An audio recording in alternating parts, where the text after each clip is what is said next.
നമസ്കാരം. S V ജേണലിലേക്ക് ഒരിക്കൽ കൂടി സ്വാഗതം.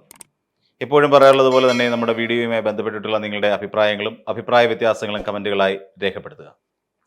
നമുക്കൊരു കഴിഞ്ഞ 10 വർഷത്തെ കണക്കുകൾ എടുത്തൊന്ന് പരിശോധിച്ച് നോക്കാം. UDF പറഞ്ഞതും പറയാത്തതും എന്ന് പറയുന്ന ചില സാഹചര്യങ്ങളിലൂടെ കടന്നുപോയ വഴികളുണ്ട്. നമുക്കറിയാം, ഒരു പ്രതിപക്ഷമാകുമ്പോൾ പ്രതിപക്ഷത്തിന് ചില ഉത്തരവാദിത്തങ്ങൾ, ചില കടമകളൊക്കെ നിർവഹിക്കേണ്ടതുണ്ട് എന്നുള്ള കാര്യം നമുക്ക് എല്ലാവർക്കും അറിയാം.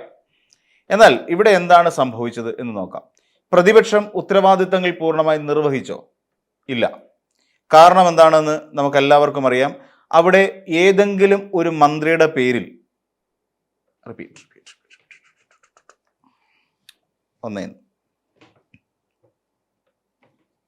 നമസ്കാരം. എസ് വി ജേണലിലേക്ക് ഒരിക്കൽ കൂടി സ്വാഗതം. എപ്പോഴും പറയാറുള്ളത് പോലെ തന്നെ നമ്മുടെ വീഡിയോയുമായി ബന്ധപ്പെട്ടിട്ടുള്ള നിങ്ങളുടെ അഭിപ്രായങ്ങളും അഭിപ്രായ വ്യത്യാസങ്ങളും കമൻറ്റുകളായി രേഖപ്പെടുത്താൻ മറക്കരുത്. വിഷയത്തിലേക്ക് വരാം. UDF പറഞ്ഞതും പറയാത്തതും. നമുക്ക് പറയാത്തത് എന്താണെന്ന് നോക്കാം.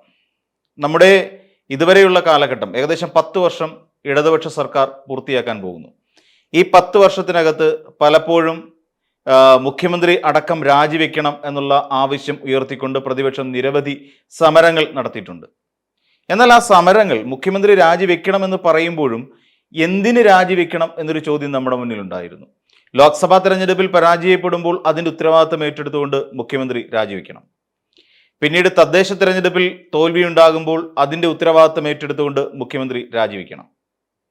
അപ്പം ഏതെങ്കിലും ഒരു തെരഞ്ഞെടുപ്പ് പരാജയത്തിൽ മനംനൊന്ത് രാജിവെക്കേണ്ട ഒരു പദമാണോ മുഖ്യമന്ത്രി പദം? അല്ല. മറ്റ് ഏതെങ്കിലും തരത്തിൽ മുഖ്യമന്ത്രിയെ, അതായത് ഏതെങ്കിലും ഒരു അഴിമതി, മുഖ്യമന്ത്രി ഇത്ര കോടി രൂപയുടെ 150 കോടി 250 300 400 എത്രയെങ്കിലും ആയിക്കോട്ടെ, എത്രയോ കോടി രൂപയുടെ വലിയൊരു അഴിമതി നടത്തി, ആ അഴിമതി കയ്യോടെ പിടിക്കപ്പെട്ടു. പ്രതിപക്ഷ നേതാവായ അന്ന് ചെന്നിത്തലയാണെങ്കിൽ ചെന്നിത്തല, VD സതീശനാണെങ്കിൽ VD സതീശൻ, ഞങ്ങളുടെ കയ്യിൽ ഇത്രയും അധികം തെളിവുകളുണ്ട്, കണക്കുകളുണ്ട് ഞങ്ങളുടെ കയ്യിൽ, മുഖ്യമന്ത്രി ഇപ്പോൾ രാജിവെക്കണം. ഇന്ന് വരെ അങ്ങനെ ഒരു കാര്യം നമ്മുടെ പ്രതിപക്ഷം പറഞ്ഞിട്ടുണ്ടോ? ഇല്ല. ജനങ്ങൾ അനുഭവിക്കുന്ന ബുദ്ധിമുട്ടുകൾ ഇത്രത്തോളമുണ്ട്. അല്ലെങ്കിൽ ഇന്ന വകുപ്പ്, തദ്ദേശ സ്വയംഭരണ തെരഞ്ഞെടുപ്പിന്റെ ആയിക്കോട്ടെ, അല്ലെങ്കിൽ ഇവിടുത്തെ മറ്റ് പൊതുമരാമത്ത് ആയിക്കോട്ടെ, ഏതുമായിക്കൊള്ളട്ടെ, അപ്പം ഇങ്ങനെ ഒരു വലിയ പ്രശ്നം ജനങ്ങൾ അഭിമുഖീകരിക്കുന്നുണ്ട്. ഇതുമായി ബന്ധപ്പെട്ടുകൊണ്ട് ഭരണപക്ഷം രാജിവെക്കുക, അല്ലെങ്കിൽ ആ മന്ത്രി രാജിവെക്കുക.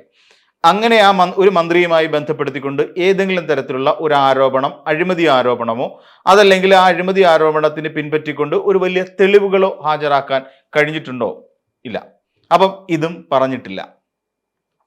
ജനങ്ങളുടെ ഏതെങ്കിലും നീറുന്ന ഒരു പ്രശ്നം എടുത്തുയർത്തി കാണിച്ചുകൊണ്ട് അതിന് നടപടിയെടുപ്പിക്കുന്നതിന് വേണ്ടിയിട്ട് എപ്പോഴെങ്കിലും പ്രതിപക്ഷം ശക്തമായ ഒരു സമരം നമ്മുടെ കേരളത്തിൽ നയിച്ചിട്ടുണ്ടോ? ഇല്ല. അപ്പോൾ പറയാത്തതാണ് കൂടുതൽ. അതായത് എന്തെങ്കിലും ഒരു വിഷയം ഉയർത്തി കാണിച്ചുകൊണ്ട് ജനങ്ങളുടെ ഇടയിൽ വെറുതെ ഞങ്ങൾ എന്തൊക്കെയോ കാട്ടിക്കൂട്ടുന്നു. ഹൈക്കോടതി ചോദിച്ചതുപോലെ ഇത് പബ്ലിസിറ്റിക്ക് വേണ്ടിയിട്ടാണോ പബ്ലിക്കിന് വേണ്ടിയിട്ടാണോ എന്നുള്ളൊരു ചോദ്യം കോടതി ചോദിച്ചില്ലേ എന്ന് പറയുന്നത് പോലെ ജനവും ചോദിക്കേണ്ടിയിരിക്കുന്നു. ഇത് നിങ്ങൾ എന്തിനു വേണ്ടിയിട്ടാണ് ഇങ്ങനെ ഒരു പരിപാടി നടത്തുന്നത് എന്ന് ജനം ചോദിക്കേണ്ടിയിരിക്കുന്നു. എന്നാൽ 1000 ആവർത്തി നമ്മുടെ കേരളത്തിന്റെ മണ്ണിൽ നിന്നുകൊണ്ട് ഇതേ പ്രതിപക്ഷം പറഞ്ഞിട്ടുള്ളത് എന്താണ്? അവരൊറ്റ കാര്യമേ പറഞ്ഞിട്ടുള്ളൂ. ആ കാര്യം ശബരിമല എന്ന് പറയുന്ന ഒരു ധ്രുവത്തിനെ കുറിച്ച് മാത്രം. ആ ഒരു ധ്രുവത്തിന് ചുറ്റും കിടന്ന് കറങ്ങിക്കൊണ്ടിരിക്കുന്നു. അതുമല്ലെങ്കിൽ വർഗീയതയ്ക്ക് ചുറ്റും കിടന്ന് കറങ്ങിക്കൊണ്ടിരിക്കുന്ന ഒന്നായി പ്രതിപക്ഷം മാറിയിരിക്കുന്നു. ഇതല്ലേ നമുക്ക് കഴിഞ്ഞ 10 വർഷത്തെ ഒരു കാര്യങ്ങൾ എടുത്ത് പരിശോധിക്കുമ്പോൾ നമുക്ക് തോന്നുന്നത്, പ്രതിപക്ഷം ജനങ്ങൾക്ക് വേണ്ടിയല്ല സംസാരിക്കുന്നത്, മതത്തിനു വേണ്ടിയാണ് സംസാരിക്കുന്നത്. അതിൻ്റെ ഏറ്റവും മകുടോദാഹരണമാണ് സമസ്തയുടെ വേദിയിൽ നിന്നുകൊണ്ട് മുഖ്യമന്ത്രി പിണറായി വിജയൻ അവിടെ നിന്നുകൊണ്ട് പറഞ്ഞത് എന്താണ്? ന്യൂനപക്ഷ വർഗീയതയ്ക്കെതിരായി അല്ലെങ്കിൽ അത് ഉയർത്തിക്കൊണ്ട് വരരുത്. അതായത് എന്ന് വെച്ചാൽ ഭൂരിപക്ഷ വർഗീയതയ്ക്ക് എതിരായി ന്യൂനപക്ഷ വർഗീയത ഉയർത്തിക്കൊണ്ട് വരരുത് എന്നാണ് പറഞ്ഞത്. അതായത് ന്യൂനപക്ഷ വർഗീയതയെ എതിർക്കുന്നതിന് വേണ്ടി ഇവിടെ ഒരു ന്യൂനപക്ഷ വർഗീയത ഉണ്ടാവുകയും അതൊരു വലിയ പ്രതിസന്ധിയിലേക്ക് പോവുകയും നമ്മുടെ നാട്ടിലെ മതേതരമായ കാലാവസ്ഥയ്ക്ക് അത് മങ്ങലേൽപ്പിക്കുകയും ചെയ്യും എന്നുള്ളത് തന്നെയാണ് മുഖ്യമന്ത്രി ഉദ്ദേശിച്ചത്. എന്നാൽ അതിനെ വളച്ചൊടിച്ചുകൊണ്ട് മറ്റൊരു തരത്തിൽ അവതരിപ്പിച്ച് ഇവിടെ ന്യൂനപക്ഷ വിരുദ്ധരാക്കി സംസ്ഥാന സർക്കാരിനെ കൊണ്ട് കെട്ടുന്നത് ആരായിരുന്നു? പ്രതിപക്ഷം തന്നെയാണ്. അതാണ് പ്രതിപക്ഷം പറഞ്ഞത്. മതമാണ് പറഞ്ഞത്. പിന്നീട് ഇങ്ങോട്ട് നമ്മൾ പരിശോധിച്ച് നോക്കൂ, ശബരിമല. ഇന്ന് ഏറ്റവും കൂടുതൽ നമ്മുടെ കേരളത്തിൽ ചർച്ച ചെയ്യപ്പെടുന്ന പ്രധാനപ്പെട്ട വിഷയമൊന്നാണ് ശബരിമല. ശബരിമല സ്ത്രീ യുവതീ പ്രവേശനം മുതൽ ഇങ്ങെ തൊട്ടിപ്പറ നിൽക്കുന്ന ശബരിമല ആഗോള അയ്യപ്പ സംഗമത്തിൽ മുഖ്യമന്ത്രി പിണറായി വിജയൻ കിടന്ന കട്ടിലിനെ കുറിച്ച് പോലും പരാമർശിക്കുന്ന ഒരു വലിയ ശബരിമല വിഷയം. അതിനെ ഈ ഓണം വന്നാലും ഉണ്ണി പിറന്നാലും കോരന് കുമ്പിളിൽ കഞ്ഞി എന്ന് പറഞ്ഞ പോലെ ലോക്സഭാ തെരഞ്ഞെടുപ്പ് വന്നാലും തദ്ദേശ തെരഞ്ഞെടുപ്പ് വന്നാലും നിയമസഭാ തെരഞ്ഞെടുപ്പ് വന്നാലും അവിടെ എല്ലാം ഇട്ട് കലക്കേണ്ട ഒന്നാണ് ശബരിമല എന്ന് കരുതുന്ന ഒരു വിഭാഗം ആളുകൾ. അതായത് വിശ്വാസികൾക്കൊപ്പമാണ് എന്നുള്ള തോന്നലുണ്ടാക്കിക്കൊണ്ട്, എന്നാൽ വിശ്വാസത്തിന് കടകവിരുദ്ധമായി ശബരിമല എന്ന് പറയുന്ന ദേവാലയത്തെ, ആരാധനാലയത്തെ എടുത്തുകൊണ്ട് തെരുവോരങ്ങളിൽ ഫ്ലെക്സ് കെട്ടാൻ വേണ്ടി ഉപയോഗിക്കുന്ന നീചമായ പ്രവൃത്തിയായി മാറിയിരിക്കുന്നു. ഇത് നമുക്ക് അറിയാവുന്ന കാര്യം തന്നെയല്ലേ. ഇത് ശബരിമല എന്ന് പറയുന്ന വിഷയത്തെ എത്ര ലാഘവത്തോടു കൂടിയാണ് ഇവർ കൊണ്ടു കിടക്കുന്നത്. ശബരിമലയിലെ സ്വർണ്ണപ്പാളി വിഷയം എങ്ങനെയാണ് സ്വർണ്ണപ്പാളി വിഷയമായി മാറുന്നത്? ഇവിടെ ആഗോള അയ്യപ്പ സംഗമത്തെ എങ്ങനെയാണ് അത് ശബരിമല മാസ്റ്റർ പ്ലാൻ അവതരിപ്പിക്കുന്നതിന് വേണ്ടിയിട്ടും ശബരിമല എന്ന് പറയുന്ന ദേവാലയത്തെ, ആരാധനാലയത്തെ ആഗോള നിലയിലേക്ക് ഉയർത്തുന്നതിന് വേണ്ടിയിട്ട് എന്തൊക്കെ നടപടിക്രമങ്ങൾ അവിടെ, അല്ലെങ്കിൽ എന്തെല്ലാം കാര്യങ്ങൾ അവിടെ ചെയ്യണം എന്നുള്ളതിനെ കുറിച്ച് പഠിക്കുന്നതിനും വിശകലനം ചെയ്യുന്നതിനും വേണ്ടി നടത്തിയ ആ ശബരിമല ആഗോള അയ്യപ്പ സംഗമം.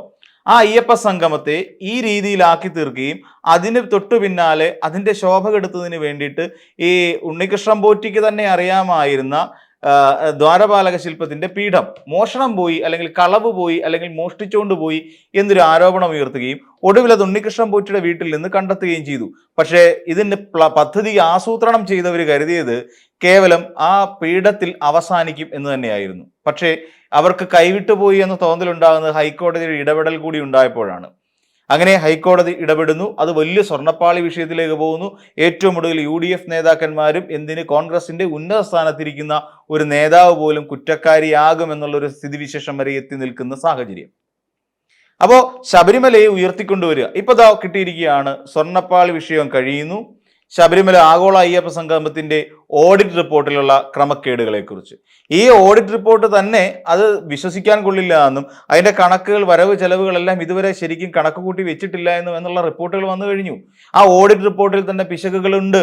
മുഖ്യമന്ത്രി 1 ലക്ഷം രൂപയുടെ കട്ടിലേക്ക് കിടന്നാൽ മാത്രമല്ല ഉറങ്ങുക, അതാദ്യം മനസ്സിലാക്കുക. 3 ലക്ഷം രൂപ മാത്രമാണ് ആ ഗസ്റ്റ് ഹൗസുമായി ബന്ധപ്പെട്ടുകൊണ്ട് അവർക്ക് ഇതൊക്കെ മേടിച്ചിടാൻ വേണ്ടിയിട്ട് ഫർണിച്ചറിന് വേണ്ടി മാത്രം വകയിരുത്തിയിട്ടുള്ളത്. അപ്പോൾ അവിടെ കോർണർ സോഫ വേണം, അത് അതോടൊപ്പം തന്നെ അതിന് അനുബന്ധ സാധനങ്ങളെല്ലാം, ഫർണിച്ചറുകളെല്ലാം അതിനകത്ത് ഉൾപ്പെടുന്നതാണ്.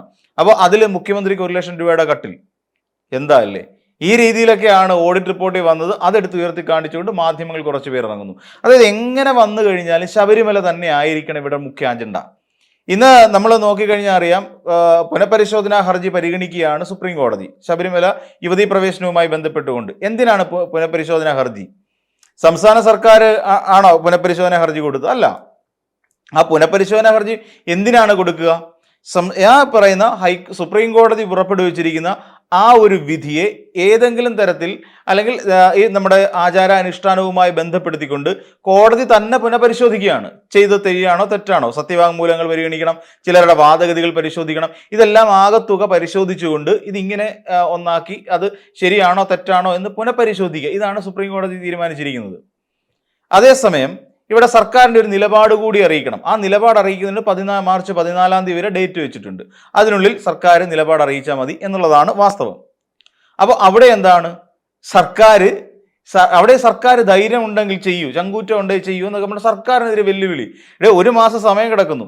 എന്തിനാണ്? ശബരിമല വിഷയത്തിൽ സർക്കാരിന്റെ വായിൽ നിന്ന് എന്തെങ്കിലും വീണ് പോയി കഴിഞ്ഞാൽ അയ്യോ വിശ്വാസി സമൂഹം അല്ലെങ്കിൽ വിശ്വാസം വ്രണപ്പെട്ടിരിക്കുന്നു, ഇടതുപക്ഷ സർക്കാർ വിശ്വാസത്തെ മുറിവേൽപ്പിച്ചിരിക്കുന്നു, എന്തൊക്കെ പറഞ്ഞുകൊണ്ട് വേണമെങ്കിൽ വീണ്ടും ശബരിമല വിഷയത്തെ ഉയർത്തിക്കൊണ്ടുവരാം. സത്യത്തിൽ ശബരിമല എന്ന് പറയുന്ന ഒരു വിഷയം ഇത്രത്തോളം കത്തിയില്ലായിരുന്നെങ്കിൽ ഈ UDF ഒക്കെ എന്ത് പറഞ്ഞ് ഇവിടെ പ്രശ്നം ഉണ്ടാക്കുമായിരുന്നു? അല്ലാതെ ജനങ്ങളുമായി ബന്ധപ്പെട്ടുകൊണ്ട് നിൽക്കുന്ന ഏതെങ്കിലും ഒരു വിഷയത്തിൽ എടുത്തു പറഞ്ഞിട്ടുണ്ടോ? കുറേയധികം ആശമാരെന്നും പറഞ്ഞുകൊണ്ട് കുറേ SUCI പ്രവർത്തകരെ കൊണ്ട് തെരുവിലിറക്കി. അവസാനം ആശമാർക്കുള്ള ഗുണം കിട്ടി, അവരെ ഓണറേറിയം വർദ്ധിപ്പിച്ചു. അങ്ങനെ തുടങ്ങി അനാവശ്യ സമരങ്ങൾ കൊണ്ട് കേരളത്തെ ഇങ്ങനെ വീർപ്പ് മുട്ടിക്കാൻ, അല്ലെങ്കിൽ ഇടതുപക്ഷത്തെ വീർപ്പ് മുട്ടിക്കാൻ വേണ്ടിയിട്ടുള്ള ശ്രമങ്ങളാണ് ഇവർ നടത്തിക്കൊണ്ടിരിക്കുന്നത്. ശബരിമലയാണെന്നുണ്ടെങ്കിൽ അതിനെക്കുറിച്ച് എന്തെല്ലാം കള്ളങ്ങളാണ് പടച്ചു വിട്ടിട്ടുള്ളതെന്ന് ആലോചിച്ച് നോക്കൂ. ഇതേ പ്രതിപക്ഷ നേതാവ് തന്നെ പറഞ്ഞില്ലേ, കടകംപള്ളി സുരേന്ദ്രൻ എവിടെയോ മിഡിൽ ഏജന്റായിട്ട് നിന്നുകൊണ്ട് ഇവർക്ക് പുറത്തുള്ള ഏതോ ഉന്നതിനെ മറിച്ചു വിറ്റു. ഇത് പിന്നീട് എന്താണ് രമേശ് ചെന്നിത്തല പറഞ്ഞ എന്താണ്, ഇതെല്ലാം കൂടെ കൊണ്ടുവന്ന് പിന്നെ പുരാവസ്തു വിൽപ്പന നടത്തുന്ന ഏതോ ഒരു സെന്ററിൽ കോടിക്കണക്കിന് രൂപയ്ക്ക് വെച്ചിരിക്കുന്നു.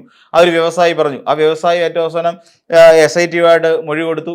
ഡി മണി എന്ന് പറയുന്ന ഒരാൾ അറസ്റ്റ് അയാൾ ചോദ്യം ചെയ്യപ്പെടുകയും ചെയ്തു. ഇങ്ങനെ തുടങ്ങി നിരവധിയായ കാര്യങ്ങൾ ഈ ശബരിമലയെ ചുറ്റിപ്പറ്റിക്കൊണ്ട് ഇങ്ങനെ ഉപജാപങ്ങൾ നടത്തിക്കൊണ്ടിരിക്കുകയാണ്. നമ്മൾ മനസ്സിലാക്കേണ്ട ഒരു കാര്യം, ശബരിമലയുടെ വികസനത്തിന് വേണ്ടിയിട്ട്, ശബരിമലയിൽ നിർമ്മാണ പ്രവർത്തനങ്ങൾക്ക് വേണ്ടിയിട്ട്, അവിടുത്തെ അടിസ്ഥാന സൗകര്യ വികസനത്തിന് വേണ്ടിയിട്ടൊക്കെ സംസ്ഥാന സർക്കാർ നിരവധി തുക മുടക്കിക്കൊണ്ടിരിക്കുകയാണ്, ശബരി റെയിൽപാത എന്നുള്ള നിലയിൽ പോലും. അപ്പോൾ അങ്ങനെ സർക്കാർ നിരവധി പ്രവർത്തനങ്ങൾ ഇതിനുമായി ബന്ധപ്പെട്ട് ചെയ്തുകൊണ്ടിരിക്കുന്നു. ഇവിടെ പ്രതിപക്ഷത്തിനാവട്ടെ ശബരിമല ഏറ്റവും വലിയ പ്രചരണായുധവും. സത്യത്തിൽ ജനങ്ങൾ ഇത് തിരിച്ചറിയണം. അതായത് BJP ആണെങ്കിലും UDF ആണെങ്കിലും ശബരിമല എന്ന് പറയുന്നത് ശബരിമലയോടുള്ള സ്നേഹം കൊണ്ടോ അതല്ലെങ്കിൽ വിശ്വാസികളോടുള്ള അമിതമായ സ്നേഹം കൊണ്ടോ ഒന്നുമല്ല. അങ്ങനെ വിശ്വാസികളുടെ അമിത സ്നേഹം ഉണ്ടായിരുന്നെങ്കിൽ 2018 തുടക്കത്തിൽ തന്നെ UDF എതിർക്കണമായിരുന്നു. ഇങ്ങനെ ഒരു വിധി പാടില്ല എന്ന്. വിശ്വാസം സംരക്ഷിക്കപ്പെടേണ്ടതുണ്ട്. അതുകൊണ്ട് ഈ വിധി വിശ്വാസികളുടെ വികാരങ്ങളെ വ്രണപ്പെടുത്തുന്നതാണ് എന്ന് പറഞ്ഞുകൊണ്ട് UDFിലെ ഏതെങ്കിലും നേതാക്കന്മാരായിരിക്കണ്ടേ ഇതിന് പോകേണ്ടത്? അറ്റ്ലീസ്റ്റ് രമേശ് ചെന്നിത്തലെങ്കിലും പോകേണ്ടതില്ലേ കോടതിയിൽ, സുപ്രീം കോടതിയിൽ? പക്ഷെ സുപ്രീം കോടതിയിൽ എവിടെയെങ്കിലും രമേശ് ചെന്നിത്തലയുടെ പേരുണ്ടോ? ഇല്ല. അപ്പൊ തീർച്ചയായിട്ടും ഇവരൊക്കെ തന്നെയായിരുന്നു അത് ചെയ്യേണ്ടിയിരുന്നത്. അതൊന്നും ചെയ്യാതെ ഇപ്പോൾ അപ്പം അവരുടെ ഉദ്ദേശം ശബരിമല എന്ന് പറയുന്ന ഒരു വിഷയത്തെ തങ്ങൾക്ക് ആവശ്യമുള്ള സമയത്ത് എടുത്ത് ഉയർത്തി കാണിക്കാനും ആവശ്യമില്ലാത്ത സമയത്ത് എടുത്ത് താഴെ വയ്ക്കാനും വേണ്ടിയിട്ട് മാത്രമുള്ള ഒരു ഉപകരണമാണ് എന്നാണ്. എന്നാൽ ഇത് വിശ്വാസി സമൂഹം തിരിച്ചറിയപ്പെടേണ്ടതുണ്ട്. വിശ്വാസി സമൂഹം ചൂഷണം ചെയ്യപ്പെടുന്നത് വിശ്വാസി സമൂഹം തന്നെ തിരിച്ചറിയുന്നില്ല. നിങ്ങൾ തിരിച്ചറിയേണ്ട ആവശ്യമുണ്ട്. നിങ്ങൾ ചൂഷിതരാണ്, നിങ്ങളെ ചൂഷണം ചെയ്തുകൊണ്ടിരിക്കുകയാണ്. ഇവിടുത്തെ UDF ആണെങ്കിലും NDA ആണെങ്കിലും. എന്താണ്, നിങ്ങളൊക്കെ വെറും പൊട്ടന്മാരാണെന്നും നിങ്ങൾക്ക് അതായത് വിശ്വാസികൾക്ക് വ്രണപ്പെടുന്ന രീതിയിൽ എന്തെങ്കിലും കാര്യങ്ങൾ പടച്ചു വിട്ടു കഴിഞ്ഞാൽ നിങ്ങളെല്ലാവരും UDFന് വോട്ട് ചെയ്യും എന്ന് കരുതുന്ന എന്ന് വെച്ചാൽ വെറും പൊട്ടന്മാരായ യന്ത്രങ്ങളാണ് വിശ്വാസി സമൂഹം എന്ന് കരുതുന്നവരാണ് UDFകാർ. അത് തിരിച്ചറിയുക എന്നുള്ളതാണ് നിങ്ങൾ ചെയ്യേണ്ട ഏറ്റവും ബേസിക് ആയിട്ടുള്ളൊരു കാര്യം. അതാണ് നമ്മൾ മനസ്സിലാക്കേണ്ടതും ഏറ്റവും പ്രധാനപ്പെട്ടതുമായ കാര്യം. സംസ്ഥാന സർക്കാർ വിശ്വാസികൾക്ക് വേണ്ടി നിൽക്കുന്നു. ഇവിടെ ശബരി റെയിൽപാത അടക്കമുള്ള കാര്യങ്ങൾ ഇവിടെ കൊണ്ടുവരാൻ വേണ്ടി നിൽക്കുന്നു. ശബരി റെയിൽപാത അതിന് ഫണ്ട് മുടക്കാൻ നിൽക്കുന്നു. അപ്പോൾ വികസനം കൊണ്ടുവരുമ്പോൾ അതിനെ സ്വാഭാവികമായും അതിനെ സ്വാഗതം ചെയ്യുക. ഇത്തരത്തിലുള്ള ആൾക്കാരെ, അതായത് ഈ രീതിയിൽ പ്രവർത്തിച്ചുകൊണ്ടിരിക്കുന്ന കുറേയധികം ആൾക്കാരുണ്ടല്ലോ, ശബരിമലയെ എങ്ങനെയെങ്കിലും വോട്ടിന് വേണ്ടിയിട്ടുള്ള പ്രചരണായുധമാക്കുന്നവരെ അകറ്റി നിർത്തുക എന്നുള്ളതാണ് യഥാർത്ഥ വിശ്വാസി സമൂഹം ചെയ്യേണ്ടത്. അപ്പോൾ മറ്റൊരു വീഡിയോയുമായി നമുക്ക് വീണ്ടും കാണാം.